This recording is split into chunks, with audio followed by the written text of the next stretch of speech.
सावली गोड तुझी, सावली गोड तुझी, सावली गोड तुझी, सावली गोड तुझी, सावली गोड तुझी.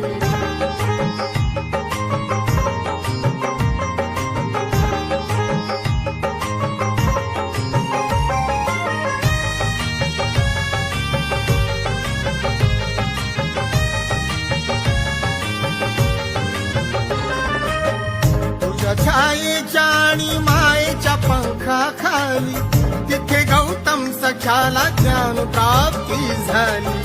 तुझ्या छायेच्या आणि मायेच्या पंखाखाली तिथे गौतम सख्याला ज्ञान प्राप्ती झाली. तुझ्या